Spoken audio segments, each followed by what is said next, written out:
Hey YouTube, on a recent live stream, one of Roaming's patrons, Stan, talked about doing a video making fun of how SJWs view her videos. So I made an SJW translator. Enjoy! Hey, this is Roaming Millennial. Welcome back to my channel. Let's talk about getting married and having kids. Hey YouTube, this is Roaming Millennial, and I'm a white supremacist. I wanted to make a video about women, because if you're a woman, you should become a mother and nothing else. It sounds dorky, but I will fully admit that I was one of those little girls who used to have fake weddings with her stuffed animals as guests. That I've had my list of potential baby names ready to go since I was 10. And it's not that having a family is all I've ever wanted for myself, it's just that that's always been the most important thing. The thing around which everything else revolves. And what's interesting about this is that 50 years ago, hearing a girl my age say these kinds of things about wanting to be a mother and wanting children, that would have been completely par for the course. Again, women can only be mothers. Right? I mean, I'm of prime marrying and breeding age. Of course, my thoughts should be on marriage and my potential family. But now, in our current year 2017, our cultural attitudes are such that I can almost hear the disgust radiating from some of you that are watching this now. I know at least some of you are probably thinking that I'm just some bimbo who lacks any ambition for herself. Someone who wants to attach herself to some poor unsuspecting guy and just start pumping out babies. Maybe you even think internalized misogyny is the reason why I feel the need to seek out some patriarchal oppression contract, otherwise known as marriage.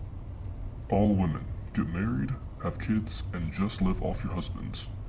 Anti-marriage and yes, sometimes even anti-family mentalities like this are on the rise in the West. And if you ask me, this is the result of third-wave feminism and this narcissistic, self-indulgent mentality that our society seems to prop up. Allow me to elaborate. Now, it cannot be denied that marriage as an institution has many benefits, both to society as a whole and to individuals. Marriage is good for our health and it's also good for our happiness. Marriage also provides economic stability and a built-in safety net of support for those involved in the relationship. And of course, most importantly, the benefits of raising children within a marriage cannot be overstressed. On average, children from two-parent homes are less likely to have emotional or behavioral problems, less likely to be abused, and more likely to do better in school. Not only that, but since marriage ties individuals together, it's also responsible for establishing families as the basic building blocks of our societies and communities.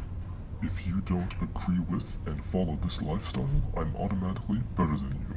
And the role of the family is especially important from a civic standpoint if you're someone who believes in small, limited government like I do. Government may have no right to tell us what to do and to impose their morality on us, but families should be there to help us grow, help guide us in the right direction, help teach us right from wrong. Long story short, there are more benefits to marriage than I could possibly count, and yet we still have headlines like this and this by feminist sources trying to discourage people, and particularly women, from getting married. And not only are some feminist advocates outright trying to discourage marriage, but others are also trying to instill behaviors into women that make them so hostile and so selfish that no man would want to marry them anyway. In fact, there's now even an entire movement of men who want nothing to do with women. And in my opinion, it's at least in part due to how insufferable many women have become as a result of this third-wave feminist attitude. Marriage rates have steadily been decreasing since about the past 40 years. And yes, we should be worried about this. Many people like to bring up the increased rates of cohabitation as a reason why the declining marriage rates might not be such a bad thing. Since hey, maybe people are still forming the same bonds, they're just not bothering to get them legally recognized from the government.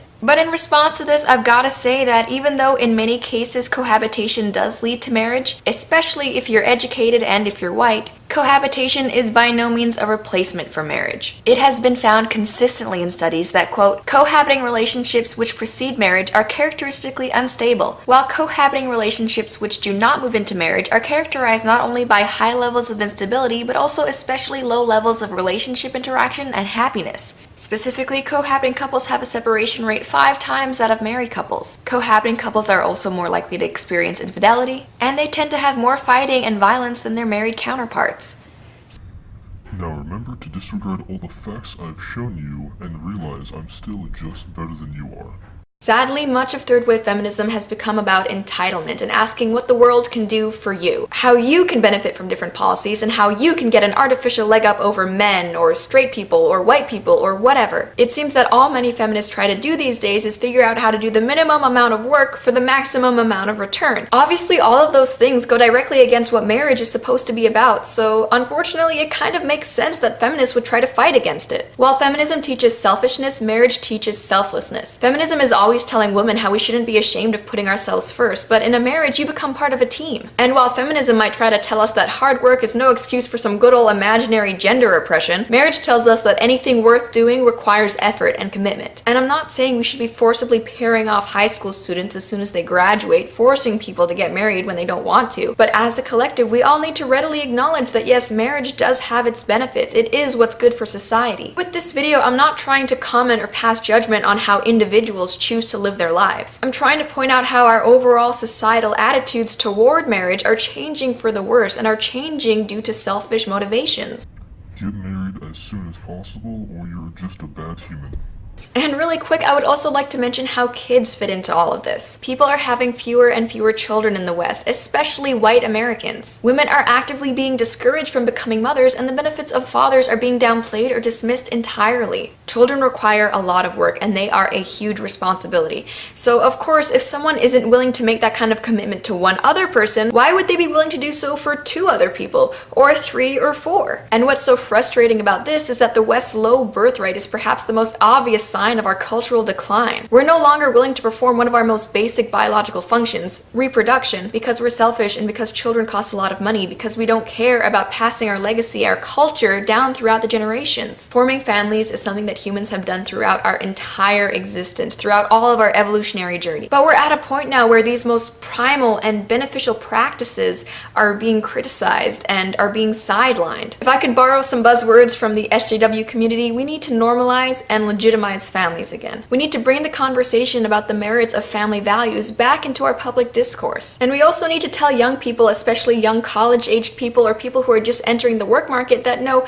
your career isn't everything. Of course, we should all strive to be successful in everything we do, but a bountiful work life is no replacement for family. And we should also make a point to mention that principles like hard work and commitment that benefit you in the work life also benefit you in your personal lives, like consistently. And finally, the number one thing we should do, the most important takeaway from this video, is that we should stop writing headlines like this.